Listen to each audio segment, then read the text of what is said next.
Welcome back to Grassroots Media. Welcome back to this week's edition of the Malone's Record Service Evan Monroe Show, presented by Critters Corner, where we cover everything on the range with the West Green Buffaloes football team. As always, I'm joined here with Buffaloes head coach Evan Monroe. We're on site today. On site. At Critters Corner. At Critters Corner. I gotta ask, you said you had a plate coming. What's your order? Cheeseburger and wedges. Okay. What on the cheeseburger? I'm just a plain Jane kind of guy. Just plain Jane. Plain Jane kind of guy. Just cheese and meat? Cheese and meat. That's all you need to live. Does not get a little dry? That's all I need. No ketchup? No. When it's a critter burger, don't need much more. All right, I understand that. Love the chicken strips. You can't go wrong with those. Can't go wrong with some chicken strips. Can't go wrong with chicken strips. You ever had the wings? I had the wings. The wings are good too. You know what else you can't go wrong with? What's that? A win on Friday night. Can't go wrong with a win on Friday night. And that's exactly what you got up there in Cumberland Gap this past Friday night. 40-0 over the Panthers. Huge game from Austin Franklin as your plate arrives. Speaking of, right on time. Right on time. Huge game from Austin Brown also, a defensive shutout. Talk about how happy you were with that win on Friday night. You know, for our guys to go out, execute like I know we could, go out, pitch a shutout. It's what I've been looking for all season. Austin had maybe one of the best stat lines I've ever seen in a high school football game. Over 450 all-purpose yards. I think total 466, something like that.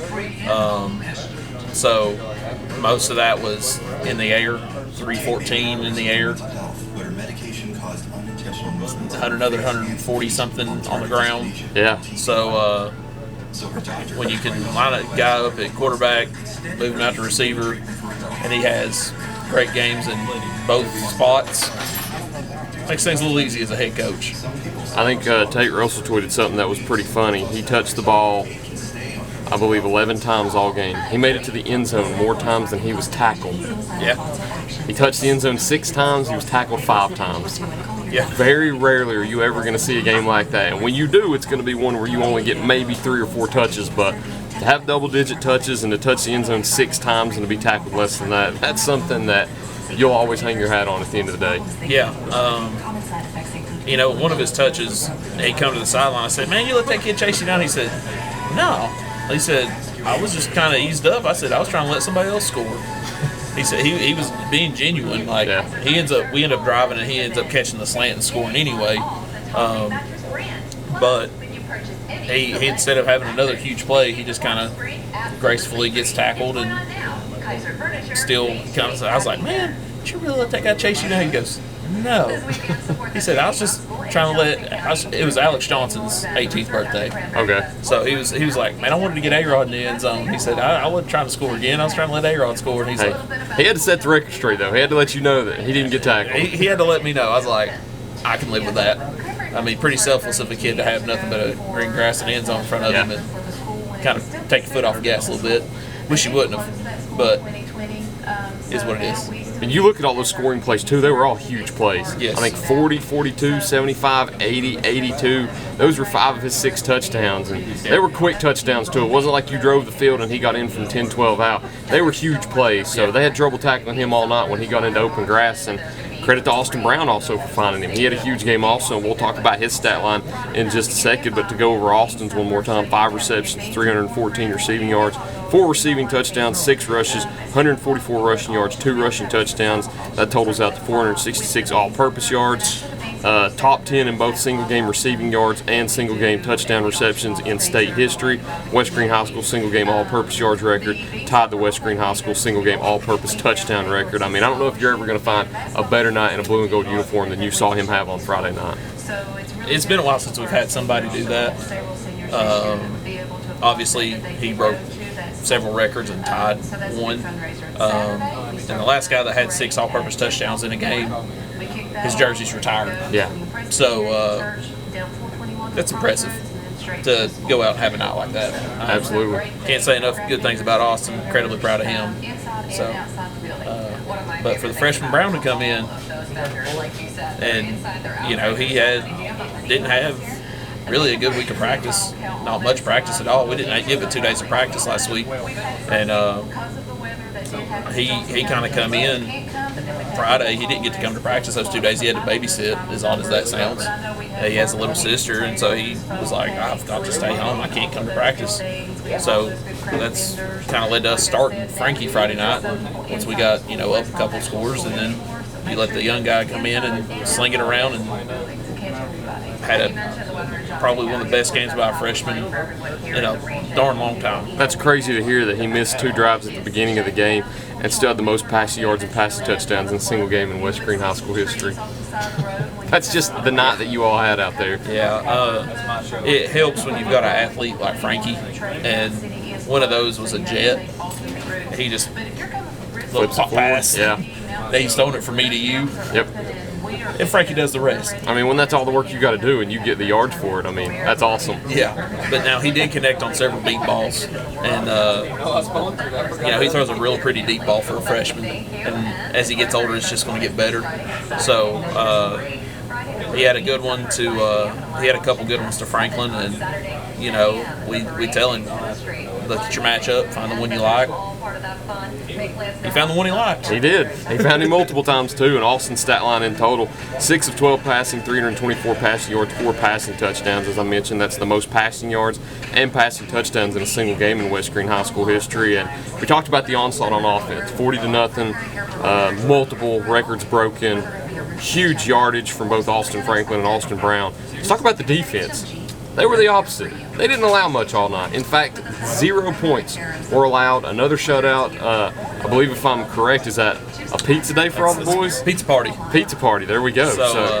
As soon as we get back next week, we'll have the pizza party. Fall break this week, bookkeeper's out. Yeah. So we'll wait and do that next week. But I think the deal was 400 yards of total offense. We have pancakes. So tomorrow after practice, we're gonna have a little brunch and have some pancakes. So you get to double up this week. Pancake party and a pizza party. We get to double up this week. You can tell head coach, offensive coordinators, definitely both former offensive linemen. Yeah. Because when we do something good, we're gonna eat. Oh yeah. So defense played lights out. Our defensive line made that quarterback uncomfortable when he tried to throw. Got a lot of pressure quickly, and when you have pressure, he threw up some balls and allowed us to, a couple pass breakups. Zach Barkley had a pick, and that pick, he stood in the same spot for it felt like an eternity to me. Really, it was probably no more than a second and a half, but it felt like an eternity. Watched him stand there like this. I was like, oh gosh, he's about to drop it. But he caught it, and I was like, I was flabbergasted because I've seen him in practice have a ball like that and go to catch it and it just rolls down his belly or rolls it down him, and so for him to come down with a pick, I was happy for him to get that. Tristan Banks had a good game at safety. Franklin had a couple pass breakups. He had several tackles. They tried to get to the edge on him, and the little ankle biter that he is, he'd come up and just ripped and rolled and took their ankles out. So for us defensively, we played a pretty solid game. Give up a few plays here and there, but for the most part, man, shut them down. You got to be happy when you allow 0. Yeah. We kind of bent, but didn't break. They had a couple drives where they got inside the red zone, and when they got in the red zone, we just bowed up and didn't let them score. I think we had 2 turnovers inside the 20 from them, turnover on downs. May have been 3. It was either 2 or 3. I can't remember off the top of my head. But for defense to be backed up like that and bow up, don't let them score, it's proud of my defense Friday night. Another important thing, we talked about it being a win, and you're always happy to get a win on Friday night. You're more happy to get a region win on Friday night, especially at this time when you needed one most, because we had talked about a few weeks ago when you were preparing for the South Green game that it was a must-win because you didn't want to go 0-2 within region play. So it was the same situation going into the Cumberland Gap game where you didn't want to start 0-2 to where you essentially almost had to win out to get a good spot within the playoffs. You won that game. Keep yourselves alive right now, going into an important game against Hampton next week, and then following that with another important game against South Green down the road. So how important was it, and how much of a relief was it to get a region win on the board? You got to have those region games. Those are the most important games on our schedule. Especially a road game, too. Yeah. Anytime these region games, they're always, with the playoff implications, they're huge. You got to have them. So for us to go out and get a region win, man, puts us back at 1-1 in the region. Scary. We got 3 region games left still at this point of the season. 4 weeks, 3 region games. That's the bulk of our schedule's coming up. So for us to get back to that spot in the region, we're trying to fight back, get back into the playoffs this year. So it's a good step in the right direction for us. One thing I wanted to touch on also before we cut into the break is you've had a little bit of a schedule change also. We talked about some of the schedule changes last week too, but you had talked to me off air about it, that you had potentially talked to Westridge about scheduling a game with them, and it's been set in stone now. I believe October 18th is the date, which was originally, I believe, your bye week, and you added that game there. So you got that game with Westridge now. How excited are you to add them to the schedule? You know, it's a great atmosphere up there. It's a brand new high school, great facilities. You know, Eric, our former trainer Eric, is up there. So, you know, he was we went up there earlier this year for a JV game. And so, you know, for us, it's a 6A high school. But it gives us a chance to go see an awesome facility, an awesome atmosphere. Go see what some big-time program football looks like. It's a brand new facility. You know, I hate we couldn't figure out a schedule for Sullivan East to make that game work, because you know that was who we were supposed to play on the 25th instead of South Green. So what we ended up doing was basically canceling that Sullivan East game, treating the South Green week like our bye week, and picking up Westridge next week so that we get our 10 games in. Yeah. All on Friday nights too. Yeah. Me and Sullivan East tried every which way to get that game played. His bye week was this week. They had a region game next week. So we'd had to basically play either them on a short week or they played 2 games in 1 week, and neither of us really wanted to do that. So for us, you know, Westridge called and said, "Hey, you want to come play?" Sure. Absolutely. We'll come give it a whirl. It'll be a good atmosphere to go to. Playing on turf, you don't often play on turf either, so that'll be cool. But I think that's all we've got to touch on the first half. Great win over Cumberland Gap. Talked about all the records broken and the new schedule changes. So we'll go into the second half. We've got Hampton now this week. Another important Region 1 2A game coming up. So before we talk about that, we need to go ahead and get a word from our sponsors first. So we'll be right back after this break here on Grassroots Media. Pizza Inn offers contactless buffet to go with JoJo's Family Feast or anything on our menu for carryout. We also honor birthday parties and cater to businesses and large events. We make it easy. Call us today. Pizza Inn Greenville. For more than 30 years, Tommy's Plumbing has served customers in East Tennessee with licensed and professional plumbing services. From installing your new faucet to replacing your existing piping system, our team at Tommy's Plumbing is trained to handle the job with professionalism, attention to detail, and integrity. By offering warranties on most products installed by our technicians, Tommy's Plumbing stands behind our work, ensuring that your plumbing needs are not only met, but that your problem is solved for the long term. When you need reliable and professional plumbing service, Tommy's is the only call to make. So give us a call today and let us show you the Tommy's difference.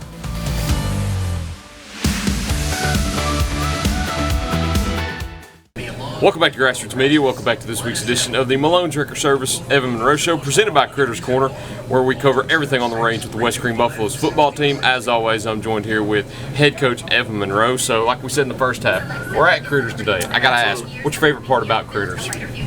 You know, the community. Okay. You come in, you know, you always see the smiling faces of all the women that work here. You see a lot of people in the community that you know and run into. You also get affectionately nicknamed every now and then, so you know, it is what it is. You love Critters, you love the food. So should it now be called the Malone's Record Service Big Daddy Show, presented by Critters Corner, or are we going to leave it Evan Monroe Show? I say we leave it at Evan Monroe Show. Okay. I can leave it up to you. I say we leave it there. Okay. You know, that is a nickname only the Critters women are allowed to call me, and occasionally Weston Brown, as weird as that sounds. Okay. Shout out to Weston Brown. So, but speaking of it, we're here at Critters Corner. Absolutely. We've got a Malone's Record Service representative behind us too. Absolutely. Shout out Michael Hobson. Shout out Michael Hobson, Malone's Record Service. Let's talk about football some more. Let's jump right into it. You've got an important matchup this Friday again. You've got the Hampton Bulldogs. Yeah. It's a team that, I don't know if there's really a bitter rivalry between West Green and Hampton, but it's one of those that you always go into wanting to pick up a win. You got the opportunity to and help yourselves within the Region 1 2A standings this week. So whenever you square off against Hampton this Friday night on the range, tell me what you expect. You know, Hampton's always physical. They always play hard. They aggressive. They give that coach everything they have. They play their butts off every game, and they've still got that running back from last year. So they got some pretty good size linemen that play hard. So they are a definite run first team.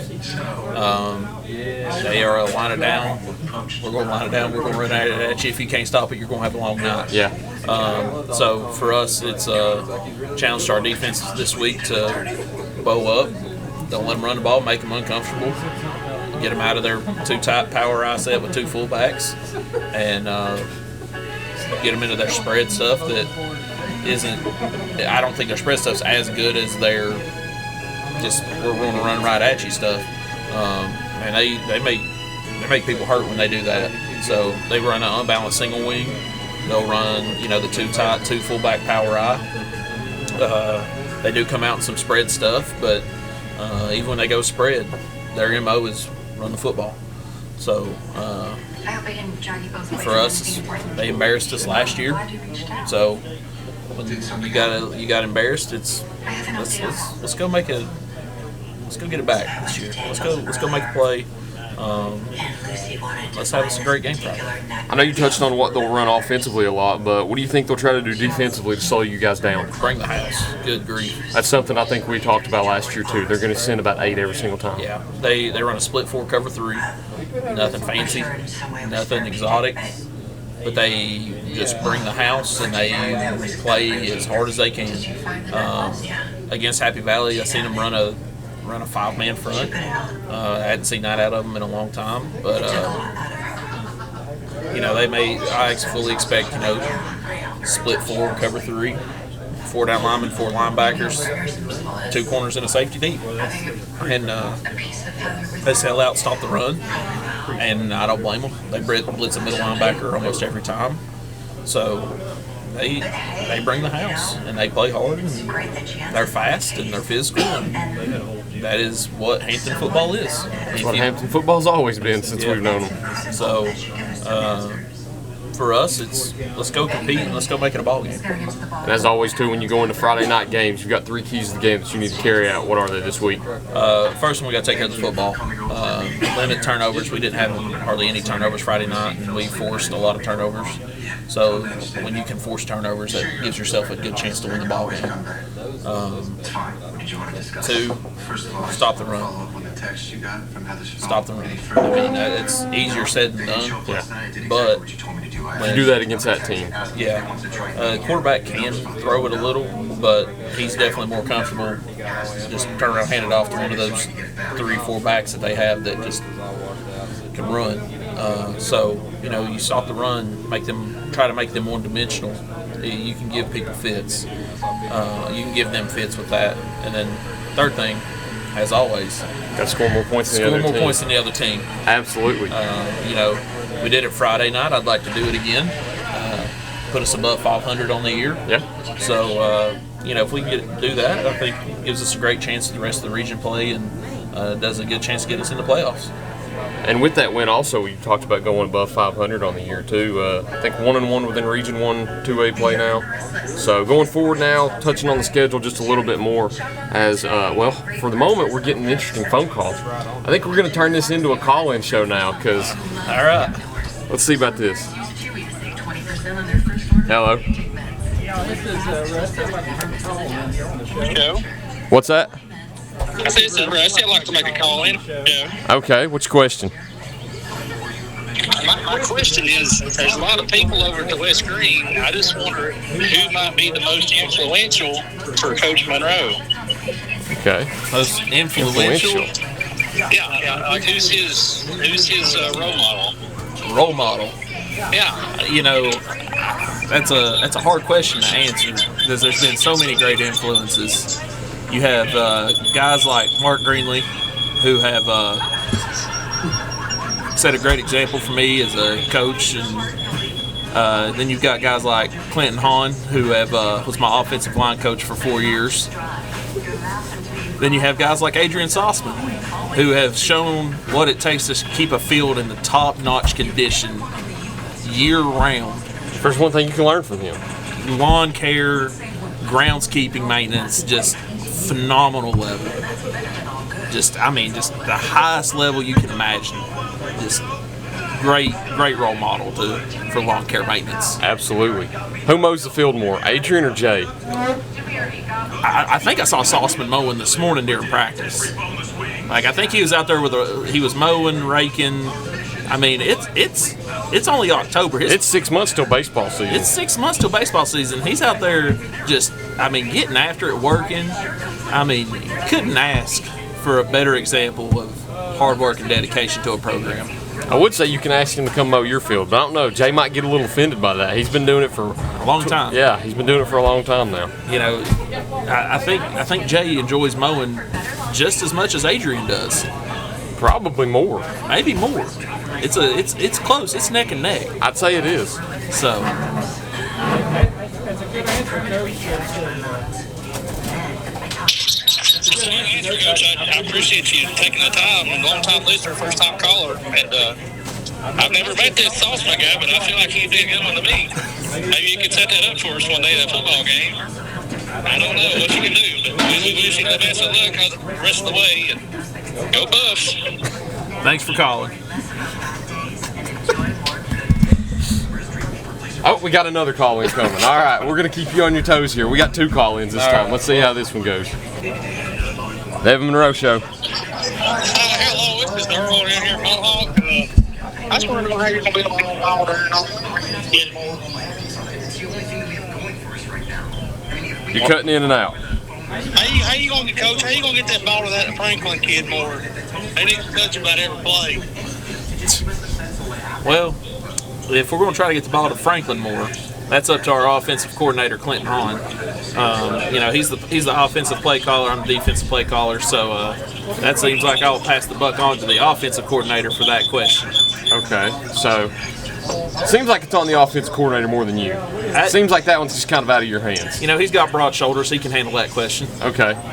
Seems like there's a wide playbook. I didn't have a conversation with him about that. That boy needs to touch the ball more often. Say that again. That boy needs to touch the ball more often. I think you need to have a conversation with the offensive coordinator. I try to have a lot of conversations with him, but he's a little hard-headed. He don't quite listen. If I tell him to run the ball, he throws it. If I tell him to throw the ball, he runs it. Take him to the buffet. I may have to take him to the buffet to get him to listen to me. I know the way to his heart. I'll take him to Critters. Critters? Take him to Critters. What's his favorite buffet? Probably the Chinese buffet. Chinese buffet? Okay. He can tear up a Chinese buffet. Golden Corral? He does like the Golden K-Row. Okay. Golden K-Row. K-Row. Okay. So he does enjoy the Golden Corral. So I may have to make a trip to Morristown, take him to the Golden Corral, get him to listen to me. Well, thank you, Coach, for listening to my comments. You're welcome. Have a good evening. Okay. And look at that. Right as we're going off air, we get another one. All right. Evan Monroe Show. Can I speak to Big Daddy? Hey, Miss Ruby, how are you? What's your question there, Miss Ruby?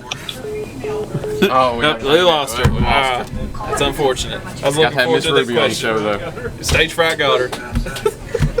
But Coach, I believe that's all I've got for you this week. All right. If we get another call after we cut off air, we're done. It's not getting on there. We're cutting it. But that's all we got this week. Thank you all for watching this week's edition of the Malone's Record Service Evan Monroe Show, presented by Critters Corner. Here from Critters Corner. We look forward to seeing y'all next time here on Grassroots Media. Go Buffs.